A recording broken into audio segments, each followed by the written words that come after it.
మీరు మీ అభిమాన shows and serials TV కన్నా ముందు ఈటీవీ విన్ యాప్లో చూడండి. Download and subscribe to ETV win app. 99 రూపాయలు మాత్రమే.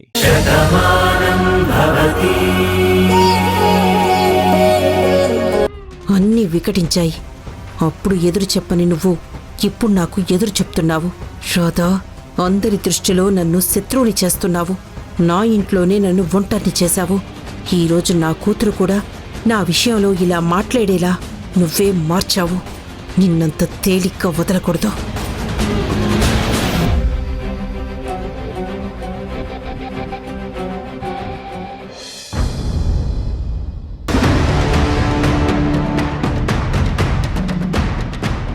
నేను ముందు నుంచి చెప్తూనే ఉన్నాను కదా, ఆ రోజు అరిష్టం జరిగిందంటే ఆ క్షణం భయపడినా దానికి ఏదో ఒక రెమెడీ ఆలోచిస్తారని. ఇప్పుడు అదే చేశారు. అక్కడ గణపతి హోమం జరిగిందంటే ఇంకా ఎలాంటి ఆటంకాలు లేవని ఈ పెళ్లి చేసేస్తారు. ఇంకా ఆపడం మన తరం కాదేమో. ఆపలేము అనుకుంటే ఏది చేయలేము. ఎందుకు చెయ్యలేము అని ఆలోచిస్తే ఏదో ఒకటి చేయగలం.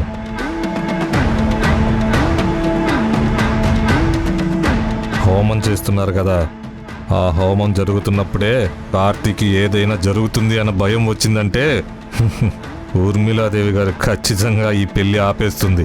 ఏంట్రా, మళ్ళీ ఏదైనా ప్లాన్ చేస్తున్నావా? పొరపాటున తేడా వచ్చిందంటే ఈసారి మన ప్రాణాలు పోతాయి. నోరు మీరా. ప్రాణాలు తీసే పని నేను చేయడం లేదు, కానీ ప్రాణాలు పోతాయన్న భయాన్ని కల్పిస్తున్నాను. కొడుకుని ఎంతగానో అభిమానించే ఊర్మిళాదేవి గారికి కొడుకు విషయంలో ఏదైనా చెడు జరిగింది అంటే ఖచ్చితంగా పెళ్లి చేయరు.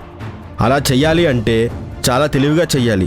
ఎందుకంటే అక్కడ జరిగేది హోమం. హోమంలో అలాంటివి జరగాలి అంటే ఎవరికీ అనుమానం రాకుండా ఎంతో పెద్ద ఎత్తున చెయ్యాలి. అది అనుకున్నంత సులువు కాదేమో. చెప్పాను కదా, ప్రతి ప్రశ్నకి సమాధానం ఉన్నట్టు ప్రతి సమస్యకి ఒక పరిష్కారం ఉంటుంది. అరిష్టాన్ని అధిగమించడానికి హోమాన్ని తలపెట్టారు. హోమంలో కూడా ప్రమాదం జరిగితే పెళ్లి ఆపేయాలని ఆలోచనకు వస్తారు. అందుకే నేను ఒక ప్లాన్ వేశాను.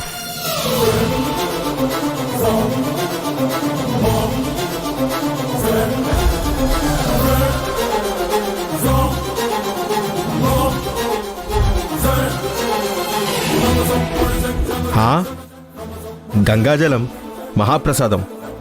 ఏయ్ ఆగు. అది నిజమైన గంగాజలం కాదు. పొరపాటును తాగావంటే రేపు పొద్దున్న నీకు పాడగట్టాల్సి వస్తుంది. ఏంట్రా నువ్వు అనేది? పూజకి ఖచ్చితంగా గంగాజలం వాడతారు కదా, ఇది గంగాజలంలాగే కనిపిస్తుంది. అందరూ దీన్ని కూడా గంగాజలం అనుకునే నమ్ముతారు. నువ్వు అలా నమ్మించాలి. అక్కడ నువ్వేం చేయాలి అంటే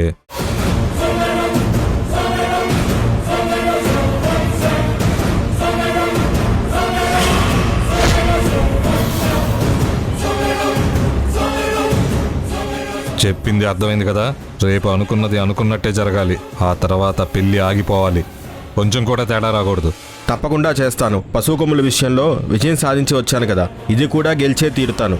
మీ మాట నిలబెడతాను.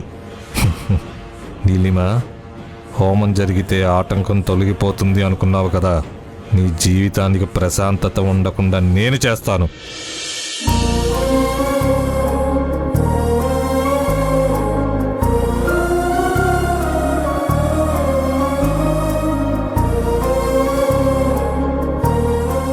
నాన్న, ఇంకొద్ది రోజుల్లో నీ రూపాన్ని అమ్మ చూడబోతోంది. కానీ ఏ ప్రశ్నకి నా దగ్గర సమాధానం లేదు. నేను ఎవరు అని నన్ను నేనే ప్రశ్నించుకుంటున్నాను. ఎన్ని రోజులు అది ప్రశ్నగానే ఉంది, కానీ సమాధానం దొరకడం లేదు. నేను రాధనని వీళ్ళు అంటున్నారు. ఆ రాధ వేరు అని నాకు అనిపిస్తోంది. దాన్ని ఎలా చెప్పాలో నాకు అర్థం కావడం లేదు. ప్రతి సమస్యకి పరిష్కారం ఉంటుంది,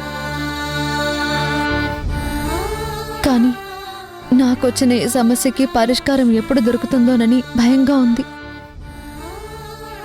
ఏదైనా సరే, నేను అమ్మని, నువ్వు నా బిడ్డవి. ఇది నిజం.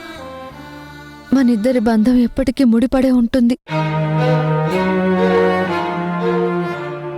ఏంటి రాధా, కడుపులో ఉన్న బిడ్డతో మాట్లాడుతున్నావా? అవునండి. నేనేంటి అనే ప్రశ్నకి వాడి దగ్గర మాత్రమే సమాధానం ఉంది. నేను వాడికి అమ్మని, వాడు నాకు బిడ్డ. ఈ బంధానికి గతంలో ఏ సంబంధం లేదు. భవిష్యత్తులో సమాధానం చెప్పవలసిన అవసరం లేదు. అందుకే నా జీవితం గురించి నా బిడ్డతో మాట్లాడుతున్నాను. చూడు రాధా, నీలో నువ్వు ఇలా బాధపడాల్సిన అవసరం లేదు. హాస్పిటల్లో అన్ని ఏర్పాట్లు పూర్తి చేశాం. డెలివరీ సమయంలో ఖచ్చితంగా నీ గతం నీకు గుర్తొస్తుందని అందరం నమ్ముతున్నాం. ఆ గతం గుర్తొచ్చాక నువ్వు పడుతున్న ప్రతి బాధకి సమాధానం దొరికి తీరుతుంది. నువ్వు నా రాధవని నీకు తెలుస్తుంది. మన ప్రేమ నీకు గుర్తొస్తుంది. ఈ ఇంట్లో, ఈ ఊర్లో వాళ్లతో, మా అందరితో నీకున్న అనుబంధాలన్నీ నీ కళ్ల ముందు కదులుతాయి. అప్పుడు నీ మనసు ప్రశాంతంగా ఉంటుంది. మీరు చెప్పింది నిజమేనండి.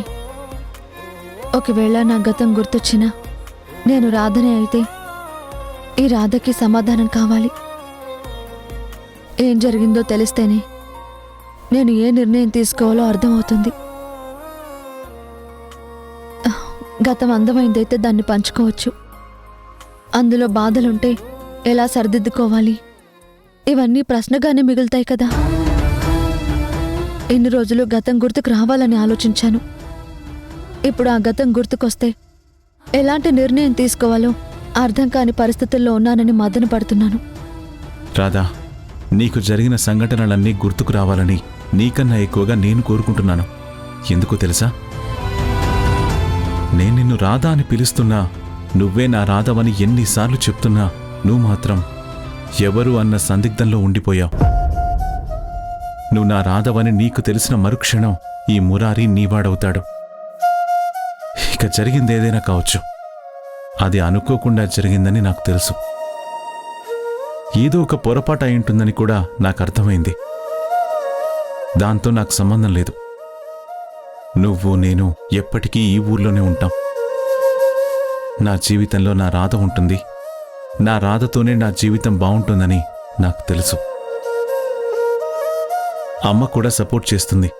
నువ్వు కూడా సంతోషంగా ఉంటావు. ఇక దేని గురించి ఆలోచించకు. రాబోయే రోజుల్లో నీ జీవితంలో అద్భుతం జరుగుతుంది. ఆనందమే ఉంటుంది. అందులో ఎలాంటి సందేహమూ లేదు.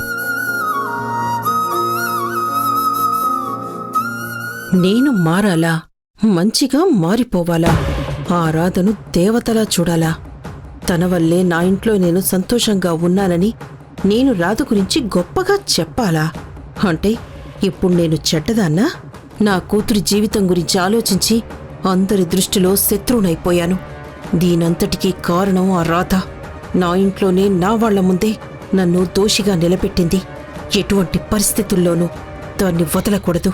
దాని జీవితంలో సంతోషం అనేదే మిగలకూడదు. ఏదో ఒకటి చెయ్యాలి.